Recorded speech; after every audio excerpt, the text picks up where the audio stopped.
Hi everybody, welcome back to MyAndyBuck.com. Had a YouTube video vlogger friend of my wife's, Krista and Shad, that were asking questions about their leased vehicle, and I thought I'd do a video real quick because leasing is one of those things that I really enjoy talking about as far as cars. I've always said that if you're going to buy a new car, you never want to buy a new one. You want to lease new and you buy used. If you're looking for that great deal, buy a used vehicle. If you want a new one, if you're one of those people that really wants a new one, lease it. Don't buy it. Here's the reason why. When you lease a car, the bank has decided, whatever manufacturer it is, has decided to guarantee the future value of that vehicle. So let's say that you buy a car for $30,000. And the bank decides that that car is going to be worth $15,000 at the end of your lease, based on the amount of miles that you drive. So let's say that you're doing a 3-year lease and 36,000 miles. The bank has decided that at the end of your lease, that vehicle is going to be worth $15,000 with 36,000 miles on it. And they're willing to guarantee you the future value of that vehicle. Now think about this for a minute.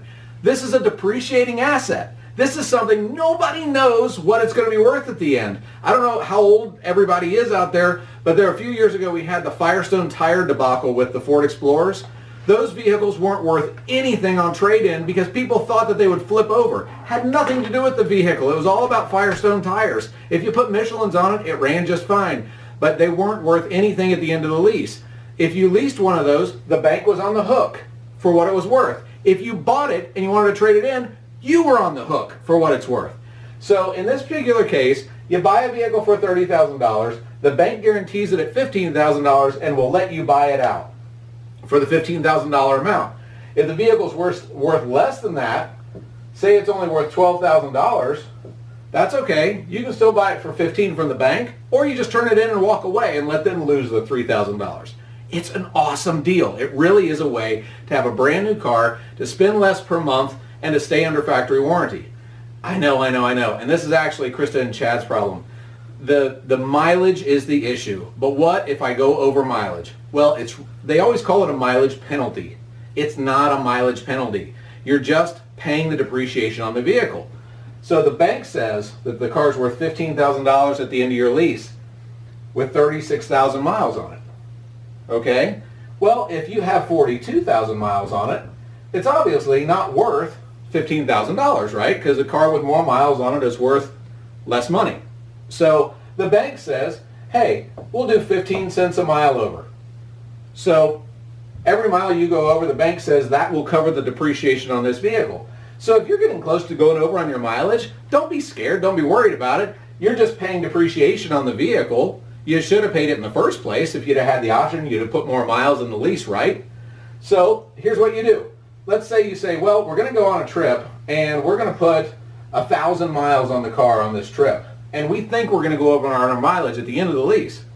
Here's what you do. This is cool. I'm a terrible artist, but this is so much fun. Watch.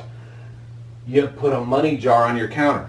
Okay? So 1,000 miles at 15 cents a mile is a whopping $150, right? So to go on vacation, throw $150 in the jar. When you get to the end of the lease, if you're over mileage, guess what? You got money in the jar. This is the best part though. At the end of the lease, if you didn't go over on mileage, where you at? Oh, you got money in the jar. It's awesome. It's a win-win, right? Because it's still your money. Okay, last thing on leasing, this is my favorite part. If you happen to buy a vehicle, you thought, man, this was a great idea at the time. I thought this Corvette would fit the whole family, and I just had to lease it. Guess what? You have an out. At the end of 3 years, you turn the vehicle back in, you get one that's more practical like a minivan or a crossover or an SUV or something like that, and you get your new vehicle, and it works out much better. Now, if you want to turn your lease in early, at the end of, say, 2 years in, you've got a problem with it or you just don't really like it and you want to turn it in early, there's always a payoff. So you can call the bank or the manufacturer, find out what your payoff is on your lease. And it'll be somewhere in between these two numbers. Okay, so say, I don't know, it's really hard to guess, but let's just say you wanted to trade it in 2 years into your lease, and so you'd have like a payoff of $20,000. Well, now this works just like a buy. Okay, so you have a payoff on your car of $20,000, works just like a buy would. If your car's worth $18,000, then you take the $2,000 and roll it into the new vehicle. Okay? If it's worth less, or you can write a check for it, obviously, to pay it off. Or if it's worth more than that, then you get the equity that you would get in the lease toward the new vehicle. So it's basically, it works out just like a purchase. The cool part about this is, if you happen to be in this situation where you owe more than the vehicle's worth because of the payoff, it's not like a buy. If you're on a buy for 72 months and you're 3 years in and you want to trade it in and you owe more than the car's worth, guess what? You've got an obligation to keep paying for 72 months till you get to the end where it's all paid off, or at least when you get to break zero. On a lease, you're only obligated to make it to that third year and turn it back in. And then you can choose what you want to do. Being at zero is a good thing on a car because they depreciate very quickly. So to recap, this is my favorite thing about leasing. With leasing, you have all kinds of options to choose from. But when you buy, you're obligated. You're obligated to keep paying. You're the one that's guaranteed the future value of the vehicle because you think you're smarter than the bank and you think you know more about cars than the manufacturer does. Thanks for tuning in. I hope this has helped you out a little bit. If you have any questions about leasing, please post them down below. I'll be happy to answer them for you. I know there's a lot of different things that people like to ask, but this kind of puts it up in a nutshell. So give me a holler. Thanks for watching.